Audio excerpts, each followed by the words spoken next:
정부가 추석을 앞두고 물가 안정을 위해 채소나 성수품의 공급량을 늘려 가격을 낮추는 정책을 펼치고 있습니다. 그런데 정작 가격이 폭락한 쌀에 대해서는 별다른 대책이 없는 상황인데요. 더 큰 문제는 쌀값 하락이 지난해 말부터 계속되고 있다는 점입니다. 농가의 시름이 깊어지고 있습니다. 신승훈 기자입니다. 20kg들이 쌀 한 포대를 기준으로 지난해 2월부터 8월까지는 5만 5천 원대를 유지했습니다. 이후 쌀값은 조금씩 내려가 올해 3월에는 5만 원 선이 무너졌고 지난 7월을 기준으로 4만 3,918원까지 떨어졌습니다. 1년 전에 비해 12,000원가량 가격이 폭락했고 추석을 앞둔 현재까지도 쌀값은 회복의 기미가 보이지 않고 있습니다.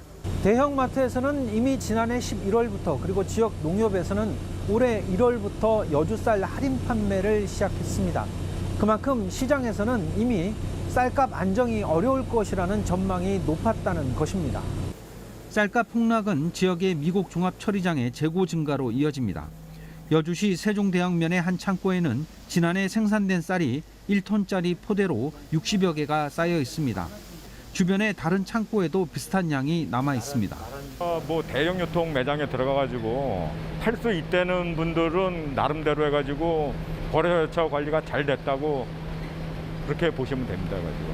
그러니까 그런데 들어가 있는 분들 아니면은 들어가서 팔고 싶어도 못 파는 분들이 허다하니까. 8월이 되면서 조생종 벼들은 이미 수확을 시작했습니다. 햅쌀이 나오고 있지만 여전히 지난해 쌀이 농협을 비롯해 농가의 창고에까지 남아있는 겁니다. 여주시에만 3,500톤의 쌀이 재고로 쌓여 있는 것으로 추산되고 있는데 보관과 건조, 도종 등의 비용을 생각하면 팔수록 손해를 보게 되는 상황입니다. 가격 안정만 시켜주면 됩니다. 그래서 그 당시 2020년도에 정부와 또 국회와 우리 사회적 농민들이 합의를 봤던 자동시장 격리제라고 얘기하는 전년 가격 기준으로 보장해주는 그 정책을 유지만 시켜주면 됩니다.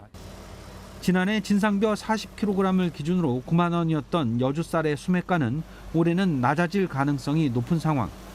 전국적으로도 쌀값 폭락에 대한 농민들의 원성이 높아지고 있지만 정부는 여전히 시장 격리 등의 대책에 미온적인 태도를 보이고 있습니다. 딜라이브 뉴스 신승훈입니다.